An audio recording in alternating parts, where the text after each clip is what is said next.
Do actors need a social media presence? I mean, do you want a book? Do you want to be seen?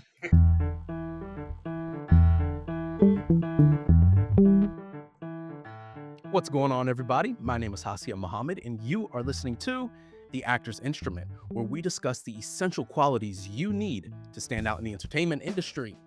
Within the last 5 to 7 years, our industry has seen a major shift. All of a sudden, classically trained actors who went to some of the best drama schools in the world were now competing with social media influencers for roles. Audition forms now contain a space for you to put your social media handle and number of followers. But also, a big social media following is no guarantee that you'll book. So the question is, how important is it for the everyday working actor to have a strong social media presence? And here to answer that question is actor, musician, and social media wizard, Ace Anderson. Ace is an award winning actor and lyricist with appearances on popular TV shows like Law and Order, SWAT, and Access Hollywood, as well as movies like Redstone and Blazing World. At the onset of his career, he was a performing member of the Brierley Resident Acting Company of the Tony Award winning Dallas Theater Center. Ace's passion for creativity extends beyond acting and music. He's also a very talented graphic designer, video editor, and creative director, working with major networks like Sony, Peacock, TBS, NBC, and CBS. Ace's primary goal is to create an influential platform from which he can revolutionize the way humans tell stories.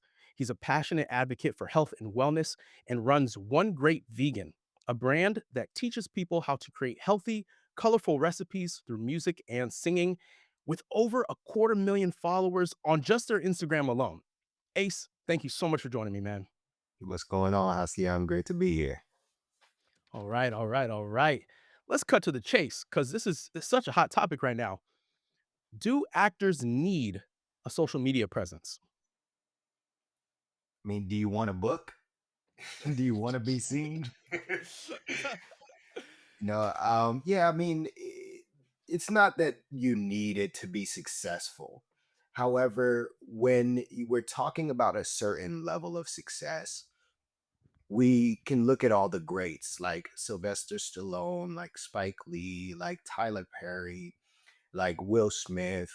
All of them in their time, they may not have had social media. However, they were using the tools that were available at the time, right? They were creating things that were allowing them to be seen in the world that they were creating. And so the reason why I mentioned those names in particular is because these are actors that actually created their own thing first. They created their own projects, and that's what made them successful. That's what made them famous, right? We know Sylvester Stallone for Rocky because he created his own film. And so, what we have, the advantage that we have now in this world is that we get to now create from a space of freedom. We have this free tool called social media that allows us to reach the masses in the way that Spike Lee couldn't in his time, in a way that Sylvester Stallone couldn't in his time, right? So we can definitely use it as an advantage to get the word out about ourselves as creators.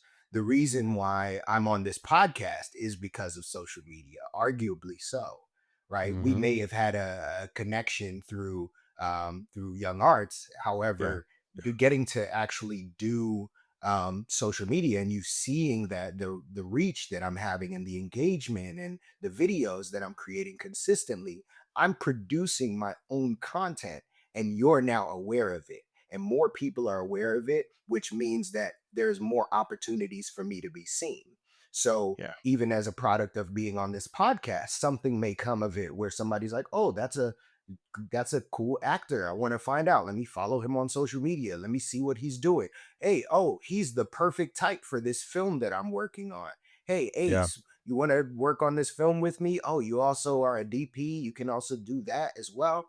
There's so many opportunities when it comes to social media. So, I mean, I wouldn't say it's absolutely 100% necessary, but it's going to help significantly in your artistic journey. Heard. And Ace, like, yeah, that is part. I mean, obviously, we know each other in the real world. Yeah. But I the reason why I always come to you whenever I have an opportunity to explore this conversation around social media is because you do it so well. And I'm not talking, I mean, guys, you can go follow him. He's got tens of thousands of followers across platforms, and, probably one great vegan across platforms is probably knocking on the door of a million, if not more. Yeah. Um, it's not necessarily about the follower count. I want to be clear. Like, I think that's a byproduct of the content you guys are putting out. Yeah. It's, I don't know. It's to me, and the question I have is like, I feel like you have found a balance between being a creative person who's Mhm. clearly an artist and like an influencer. Yeah. And I know you have a particular definition for influencer, which I'll let you hit that. My question is there a middle ground between artist and influencer in terms of like the stereotypes of those two things, you could say? Yeah, I mean, I I would say that, when I like to stay away from labels altogether because the middle ground is you, right? The middle ground is your authentic, joyous, passionate, creative self. A lot of times when we label ourselves, we sort of become beholden to what the label is in our mind. So what is an influencer? If okay, does that mean I'm posting on social media and I'm getting people to click the link in my bio and I'm doing Mhm. brand partnerships? Like, is that an influencer? Right. As a what was the other one? An artist, you said? Yeah, As because a lot of so people who are listening to this, and I've heard people say this, they're like, "I'm not an influencer, like, I'm an artist, I'm an actor, I'm classically trained, or, like, I wanna do film and TV, like, I don't wanna put a lot of energy into, like, making morning routines and follow me through my day," you know? Yeah, I mean, well, when you look really at the etymology of the word influencer, right? To influence someone is to be in such a way that you get someone else to take action in their own lives, right? So you're influencing every day. We're influencing people to be on our journey to maybe think the way that we think or to be upset at us. We're influencing people all the time. So we technically all are influencers. And so the reason why the name influencer became the brand name for social media is because there's no better fitting term. Like you Yeah. social media never existed before, right? So it's like now all of a sudden people have like thousands of followers, and I can like say, "Hey, buy this product," and like thousands, if not millions, of people are buying this product. I've just influenced all these people where I didn't have that Right, ability before, right? right. So to be an influencer is to influence someone to take action in their own lives in a way that Mm, benefits or supports them, right? So that's what our goal is as influencers, and especially as artists. All artists are absolutely influencers, right? right. We are telling a story, we're painting a picture, we're bringing something from that didn't exist to reality, and we're allowing people to be influenced by it, to Right. see it, and to have an emotional reaction, to be able to to learn a lesson about their own life. To if you watch a certain movie that tells a story, and now I'm gonna this inspires me to have a better relationship with my kids, right? So we're constantly influencing as artists. So what I would say to people who are trying to find the middle ground is to just remove the labels altogether. Don't worry about the labels. People are going to call you whatever they're going to call you, and it's only true if you believe it. So if you don't like the term influencer, let it go. It's all good. You still are. There is a definition in a world. It's not the truth, but it is a truth in many people's lives. You are influencing Yeah, them. And yeah. as an artist, like a lot of people say that they're not artists. I know a ton of people that are like, oh, I'm not an artist. I don't have a creative bone in my body. But like the fact that you are here existing, the fact that you have thought, the fact that you can construct words and construct a sentence makes you creative, right? We all Hmm. are creatives in some type of way. You might be an accountant, but you're creative with numbers. You have a interesting way of being able to look at something and being able to shift it. So really, when it comes down to social media, if you're trying to find a middle ground, the middle ground is your authentic self. What do you authentically bring to the world? And Mm, how do you exist in that, right? Solidly, wholly, to be able to yeah. influence people into whatever you think is important, right? You want to Yeah. teach people a lesson, you want to show people, you want to provide value and provide support where it's like, okay, I'm learning how to heal myself with colorful vegan food. I'm learning to laugh. I'm a reminder to people to laugh all the time and stuff like that, right? So Yeah. Yeah. you're finding that middle ground, which is you, that tells people, I think it's important that more people smile today. I think it's more people important that people know about horoscopes today. I think it's important that people, see something that's funny and engaging. I think it's important that people know about the news. Whatever it is, Mhm. you're an Yeah. influencer on social media. You just are. Man, I like the way that you phrase that, getting down to the etymology of the word and like we all have influence over people, even when Mhm. it's unconscious. I thought about when you said that, I was like, even companies and corporations and productions have influence. You think about like the Barbenheimer effect. It was like Mm. this kind of fun banter over social media created two of the highest grossing movies of the century. You know what I'm saying? Like Oppenheimer, you could argue artistically was gonna be a phenomenal movie. It's Chris Nolan, Right. right? So, like, that's built in. That's but what wasn't certain and what a lot of folks in the industry were not high on was its ability to perform at the box office. Mm.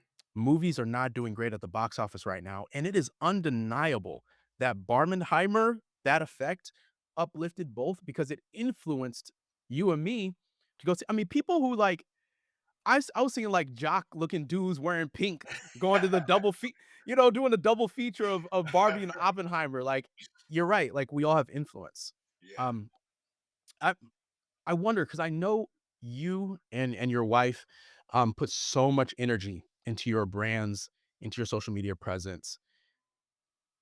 Have you found that this energy and effort has translated to impact on your careers?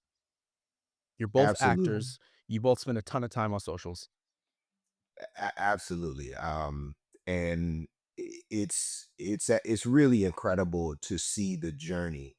Um, when I first started, not when I first started, but when I was like really taking it seriously, I had Mhm. about like 1,500 followers. And when I met my wife, she had zero. She was like maybe like 200, 300, and then she started her new brand. So she had zero. And she started posting regularly, just like images. And I was being a little bit more like, no, it's gotta be perfect. It's gotta be perfect. I was absolutely wrong. I lost that battle because my wife was posting every single day. It doesn't matter what the photo really looked like. Because as a photographer, with a photographer eye, I'm like, you gonna post that? But she was posting every day. She quickly grew to 5,000 followers, and these were real followers, real people, because she was also doing pop-ups and Mm. pop-ups with her vegan food. She was showing her vegan food and stuff like that, and getting catering clients and all of that. And these were real followers. That led to an opportunity where someone who was opening a restaurant Mhm. saw her growth and success in Dallas and wanted to partner with her to start a restaurant. So we ended up now building a restaurant. We didn't have to put any Whoa. money into it. We were just in charge Uh-huh. of bringing, because we had proven that we could bring followers and bring engagement to a local brand. So that automatically translated into us now becoming well known in Dallas for having this restaurant, for having our pop ups, for doing vegan catering. Um, and then when the pandemic hit, and I'm still hovering about like 2,000 followers, right? And so, but my wife is like 5,000 now. By the time the pandemic hit, she hit 10,000 followers, because she had committed to going live every weekend. She had watched a YouTube video that said the future of social media is going to be live streaming. Everybody's going to be live streaming all the time, and so you want to get on it. So she was like, I'm going to do it. So she hopped on. She's like, I'm going to go live every weekend, every Saturday at 1 p.m. I'm going to do a live stream free cooking class. And so she did that, and she was able to marry the two, the cooking and the singing. And so she had this kind of niche element, right? And that's why I say the middle ground is you, because like, some people would be like, oh, I want to have a singing account and I want to have a cooking account, and I need those two things to be separate because I don't know how to bridge the communities together. No, she was just like, I'm gonna put both of these things together and Yeah. like see how it works. And she became very popular. So she grew to 10,000 followers during the pandemic, because now everybody's online, everybody's using social media more. Now she's like, her live streams are going crazy. And at the same time, I'm seeing her social media success, right? And so I'm like, oh, I want to like post some content. Like, I'm not gonna, when once the pandemic hit, I was like, I have time now to be able to like, create some of these ideas that I've been like thinking about for a long Sure. time. Yeah. So I had like 2 or 3 weeks, and I decided, this is like crazy alignment, because I had decided that I was gonna like do a cinematic film of one of my monologues that I I had remember wanted to that. do for a long time. Yeah. So I shot this monologue, and literally, I kid you not, literally the same day, Leah Daniels Butler, a Big world-renowned casting casting director. director, Hmm. announced her contest for her monologue competition, the LDB casting monologue competition. And so I was like, oh, like I gotta send this, I gotta submit this thing. Yeah. So Yeah. I ended up winning that casting, winning that competition, got connected with Leah and her husband through that competition that lasted like, I think it lasted like a month or 2 months or something. Became connected with them. From that, being able to like, that was shared a ton. And mind you, I'm still hovering at like 2,000, 3,000 followers maybe, right? My wife is like 10, she's going up, and I'm not posting consistently, she is. But this is just to show you that like you could create something and like it just goes viral, and then all of a sudden you're starting to get all of this traction. Yeah. So from that, uh I got several different managers, talent managers, to reach out to me because Mm. they were interested in signing me and representing me. So now I had eight managers, and then within three months, I signed with a new management company who I'm still with, and they are the reason that I was in Law and Order, that I was in SWAT, that I was in Yeah. Godfather of Harlem. Right? They are the reason that I was able to do all of these things, because your management company is like really the ones who build your career. Your Right. agents are the ones who kind of like help support, because they're like the agent, the middleman Yeah. between Yeah. the casting directors and so on. But so my managers have been hugely instrumental, and I would not have met them if I wasn't posting on social media. And I. even that, Yeah. sorry, go ahead. No, I just say like I sorry to interrupt you, but Yeah. I love that you can tangibly trace Hmm. the impact I know you're not done with the story. I know you're still around 2,000 followers, but I just wanted to interrupt because the people are listening. It's not about the followers necessarily. I know that there's probably a tipping point where like, yeah, if you got a few hundred thou, it's gonna have some impact, or even not even that many, So um, even a couple like tens of thousands of followers Hmm. can move the needle for you. But just the fact that you decided I'm going to create some content, like you said, our predecessors did. I'm going to create using this modern day tool. For you, it was a cinematic monologue. boom to casting director, boom to manager, to boom, booking, booking, booking. And I remember, and you're so good about sharing your journey, Ace, which is something I need to do better at. So all this stuff you're saying, I remember following along. I remember you shooting, you were on the plane flying back to New York to shoot. That was probably Godfather of Harlem was for that one.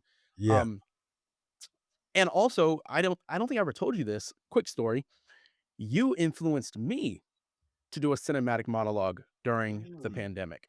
Oh, I called up my wow. boy because I'd seen yours. Yeah. You filmed it looked like a parking garage or something. You Oh, did a few of them. You did a few of them. Yeah. Yeah. But anyways, I saw that and I was like, "Oh, that's cool." Because 'cause I'm somebody who, like, my relationship with social media, I'm like, it kinda feels like a drag, but obviously I love to act." Um, and I was like, "You know what? What's a character I've never been able to play professionally that I've always wanted to?" And I was like, "Caliban, Caliban." Mm. So I called my boy. I was like, "Hey, would you, like, shoot me?" I was like, "I live just down the street from the last natural forest in New York City. So I got woods in my neighborhood." Nice. So we went out there. I like, my hair was all like crazy because it was the pandemic. I hadn't been to a barber in like 6 months. I was like, bro, this is perfect. I hadn't shaved. I was looking rough. We went out there. We shot this monologue. Just a couple weeks later, I see a casting notice for The Tempest. Wow. Right. So The Tempest, or maybe it may have been longer than a few weeks. That doesn't matter. The point is, Yeah. I shot the thing. Eventually, I saw that they were casting The Tempest. Um, a buddy of mine who worked with the choreographer reached out to me, and I was like, "Yo, I just filmed a monologue doing this character. Can you pass it along to the choreographer?" And he was like, "Yeah, of course." I sent it to him. They sent it along. Would you believe, like, it was either the next day or 2 days later, they reached out to me for an audition appointment. Wow. I end up booking it. That's the show that I get nominated for and win a Helen Hayes Award for. Wow. So we talking about influence people because Ace posted the cinematic monologue. I was influenced to do my own, and mhm. literally now I can say I'm an award-winning actor. Like, it's Wow. not, and it was literally A to B to C. Yeah. So yeah, I Wow. don't think I ever told you that story, but yeah, That's incredible, man. That's really inspiring, and it's it's influencing me to continue to keep going because it is a challenge, right? Like it's not like I'm making money with every post or I'm like bringing in bookings like every time I create something. But sure. it's really cool to see that I am influencing people in that way because like you said, I created several cinematic monologues and like some of them did well with the numbers and some of them didn't do so well, but that's not even the point because the point is that one person saw it and was influenced by it to go and create something else that influenced other people and created and was like people were influenced enough to give you an award for it. So like that's really really absolutely, I'm getting chills thinking about Yeah. that. Now, Yeah. with our remaining time, what I'd love to do is get into some practical strategies because by now, a certain percentage of our listeners are probably like, "Okay, you convinced me. Social media can be effective as an actor, but Yeah. where the hell do I start?" Yeah. Um, that's the question. Where do we start? Because I also feel like there's a feeling of if I haven't been good at social media before, or if I've tried before, it's like, man, it almost feels like it's too late. Like everybody else already has these big followings, like, and what do I even post? I don't know what to post. Yeah, one thing I'll say is that like anybody can go viral. You could have one follower and go viral with a really powerful video. Truly, like no lie. Followers now are becoming more and more of a vanity metric. So like what that means is that it really doesn't matter how many followers you have. What matters is the content. The content is king always. And you want your content to provide value of some kind, and you can provide value in three ways, right? You can provide value being entertaining, inspiring, or educational, right? So you can post something that really inspires somebody to like think about something. You can have post something that makes people smile or laugh or is really action oriented and engaging, right? And just entertaining, beautiful to look at. You can create something that's educational that teaches somebody something. And those are the types of content that you want to create from whatever avenue, whatever niche you're creating from. So, there's a lot of talk about how it's really important to niche down, right? Like figure out what it is that you want to do the most. Like, what do you love to do? um, and we start there. Now, now you may already know your niche, which is great. That's half the battle. Now, the next thing you do is what I call the reverse procedure, right? When you're post, because the goal on social media is to post. The goal on social media is to post. That's the goal. The goal on social media is to post. So you gotta post. Don't worry about how you post, what it looks like, don't worry about any of that. Post, right? That's the first step because a lot of us are not well practiced in posting. We post maybe to our story consistently, and then maybe sometimes we might post a little carousel or picture of like me at an event, but like I'm not posting consistently. Post consistently. So that's the first step. So if we look at the normal procedure, it's like I have an idea, right? The normal procedure is like I have an idea, right? Then I write it down, I concept it, write the script, then I film it, then I edit it, then I publish it, right? So that's the normal procedure. So people often will stop at like the first couple of steps because like, oh wait, I have all these ideas and I don't know what it is. Yeah. But so we're gonna do the reverse procedure, right? The reverse procedure is we're gonna start publishing. We're gonna get really good at Mm. publishing stuff. Just publish whatever. And it's Mm. going to be niche because it's you. And you're gonna find like the things that you enjoy posting, like, oh, this is really cool. This is really easy. This is really like cool Yeah. to post. Like, and writing the caption wasn't so hard because I was just posting. I gave myself a time limit, like 5 minutes, and I'm Yeah. just Yeah. gonna post. I'm gonna post my content. Then you get really clear. So now you're posting, you start publishing, right? So then now that you have the publishing down, then you get the editing down. Okay. So you probably already capture a ton of content. Now you've published certain type of content. Now you can focus because you already got the posting down, right? Now you can focus a little bit on like, okay, how can we edit it? Which of the edits did the best of these things that I posted, right? The edits now, okay, now I'm looking at these edits like, all right, this when I edited the video like this kind of did better, so I'm going to start posting more stuff like that. And I'm still posting, I'm posting every day, or I'm posting however, whatever makes sense. You want to post at least 2 to 3 times a Yeah. day. Then you Can go I? to producing. So then you're like, okay, Mhm. which of these was the easiest to produce, right? And like and was the most fun and like most engaging and fit the niche of what I'm creating. Now, okay, so now I have producing, like film, which is actually filming it, right? And then I have the editing, and then I have the posting. Right. So posting, we're really good at posting. Now we're kind of good at editing. And now we're learning about how to really produce and film it the right way, get the best lighting, get the sound to be right, all of that stuff that we Yeah. would overthink. Then now you got those things going. Now you go to the writing. Okay, how can I write these to be a little bit better? And then now I can publish it because I already got my producer thing down. I know when I'm producing, I know when I'm filming, I know what my lighting setup is, I know what my editing is, I know how to publish. So I'm gonna finish through. I'm always gonna follow through. So now I got to write it. Now I get to write and just get really good at writing. And then you start coming up. Then from there, you got writing, producing, editing, and publishing. Then you go into concepting. Where do I get my ideas from? How can I have just a pool of ideas so that it's easy for me to be like, all right, today I'm gonna write. I'm just gonna write 5 of these ideas that I have, right? And then so now that's the reverse procedure for you to really be able to consistently post because the goal is to consistently post. I love that for a few reasons. One, um, as you said, a lot of people get stuck in those first couple steps, that ideation phase. There's a Mhm. little analysis paralysis, Yeah, especially as not just artists, but yeah, like professionals. yeah. We want to put out the best work that's going to be a reflection of us and who we are. Mhm. And oftentimes that can be really paralyzing because you're like, oh, it doesn't look how I want it to look, or it doesn't Yeah. sound how I want it to sound. This it's never the perfect time to do anything. Yeah. And so it's like, just dive in. Yeah, something I Um, wanted to yeah. mention when you Mhm. were talking about the casting and winning the award and all of that. A lot of people would look at our careers, even right now, and say, "Oh, they're lucky."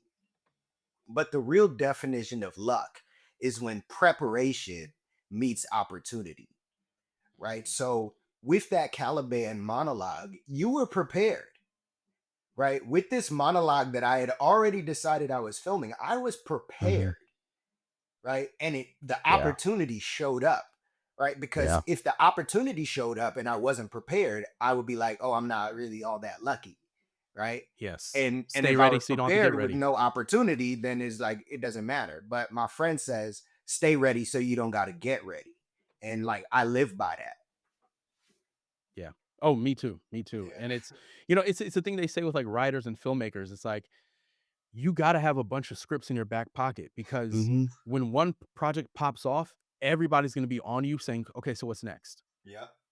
You got to be ready to be like, "Great, I've got this thing ready to go." Who said? I think it may have been Lena Waithe. I may be messing this up, but I think it was one of those like independent producers who is now a really big name. They said something along those lines. Yeah. Now, the other element of social media that I think we have to come to grips with is this plague on our mental health. Mm. And I'm not somebody to get all like in my feelings about it, but we have to be honest. The numbers show suicide rates are at an all-time high. The average male only has one close friend. The average uh the average woman only has, it used to be like 4 or 5 close friends, now it's like 2 or 3. Like, our interpersonal connections are dwindling. We're spending so much time on our screens. The average person, I think, spends between 6 to 8 hours a day in front of screens, and the majority of that time being their cell phone.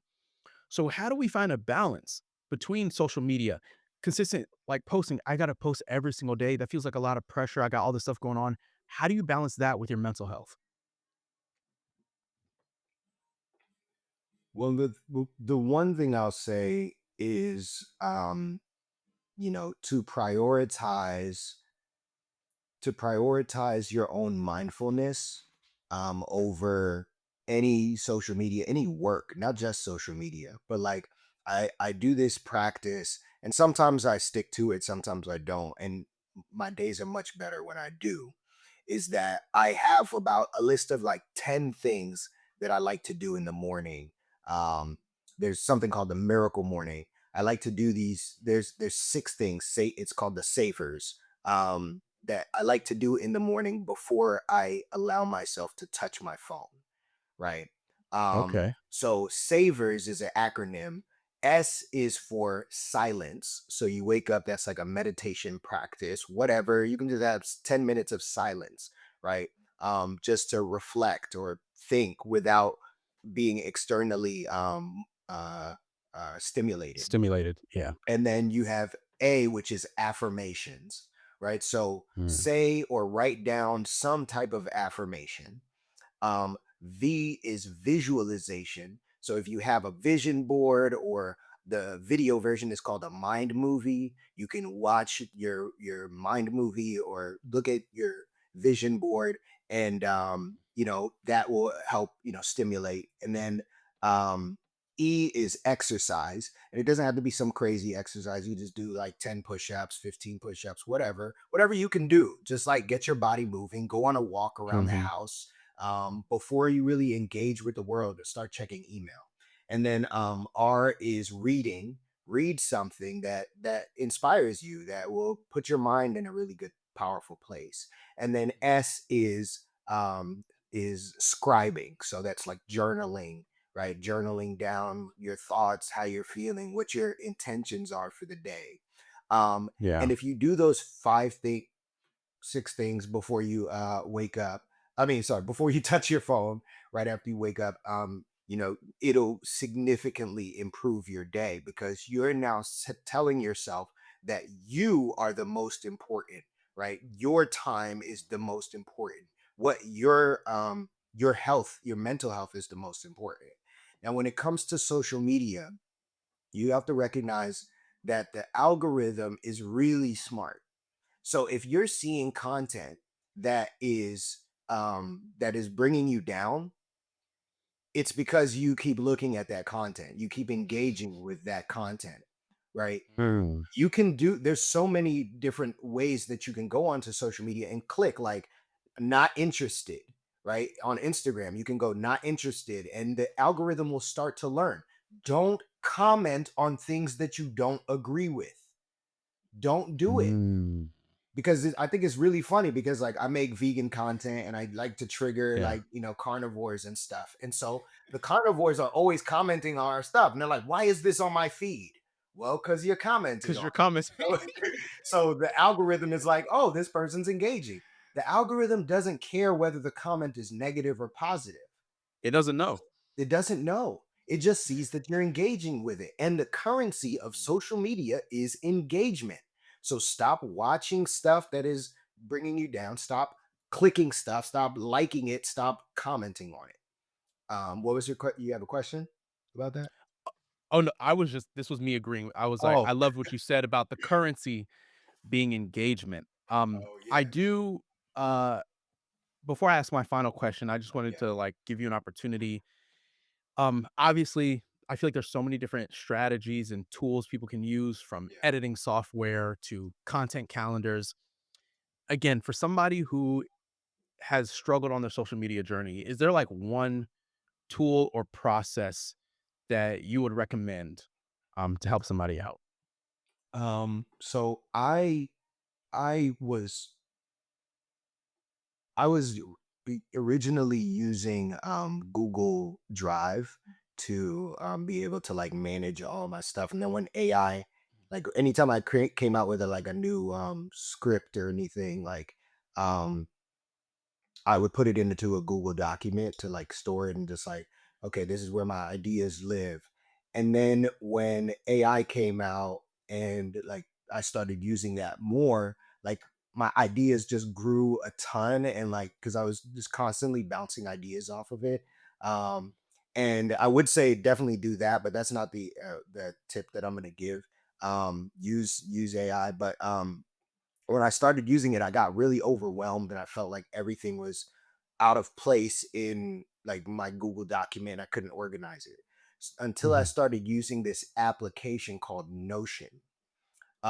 I don't know if you've Notion. heard of it, but it is like About to Google Google it right now. Drive, Google Docs meets Excel meets like organization platform. So essentially what it is that you can create pages that are housed within each other, and then um and you can create template pages within databases so that like I can check the status of a document so if you imagine a Google document, you can have like you can click the status and say like this is done or this is complete, and Mm, or like put it into a way where you can see all of the things that the ideas that you're now currently working on versus the ideas that are finished or the ideas that still need to have writing done, or the scenes that you've already filmed and stuff. So I've created sort of a database of my content within this application called Notion.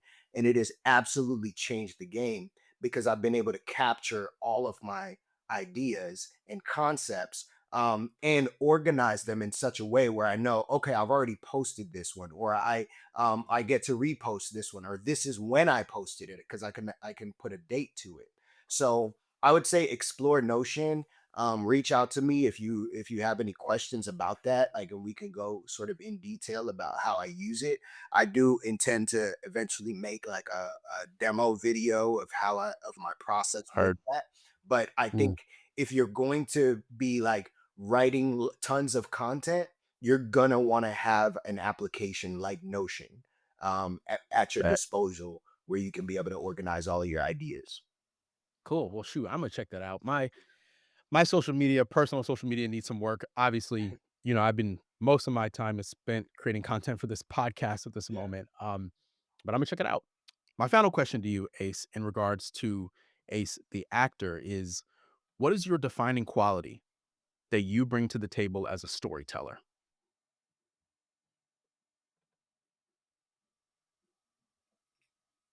What sets Ace Boogie apart from everybody else who walks in the room? I like to think that I have a incredible ability to bring my masterful vision to fruition just by being my authentic self. Um, and I've been able to enroll people just from my vision alone and existing as though that vision is a reality. And that, I think, grounds me in a peace that is um invigorating and inspiring to others, Mhm. where they see that, like, wow, this man is very confident in himself. I have a lot of Yeah. I have a lot of brothers, a lot of that statistic you mentioned really saddens me, but like, I'm fortunate to have a lot of brothers in my life that I can connect with, um and I what I pride myself on is that a lot of times these guys, when they meet me, they're intimidated because they think that there's a competition. But I truly believe that a rising tide raises all ships, and I'm so Come happy to on. see every single one of my brothers succeeding. And my fam, all my male counterparts. I think, Yeah. I am, committed to the divine masculine and bringing that to light. So I appreciate being on this cat podcast with you, brother. Absolutely, man. I love that. Committed to the divine masculine. We talk about toxic masculinity. How about divine masculinity? Okay. I love it. I love it. Ace, man, you've always been so inspiring to me. You have influenced me in a lot of positive ways. And I love that you've always been so open about sharing your strategies and you don't hold anything close to the vest. You're just like, yo, here's the information. So I can't tell you how much I appreciate you coming onto the show to share it with all of us. To my listeners, go follow Ace Shot That and One Great Vegan, the brand he manages alongside his wife, Gabrielle. Um, go check him out. Ace, my man, appreciate you. Thanks for coming on to the show. Thanks, boss. If you enjoyed that conversation with Ace, then you'll love the recent interview I did with actress Lana Young, an actor who started her career in her mid to late 30s. Super inspirational story. So be sure to check that out. Big thanks to all of you for tapping into this episode of The Actor's Instrument. We'll be back next Tuesday.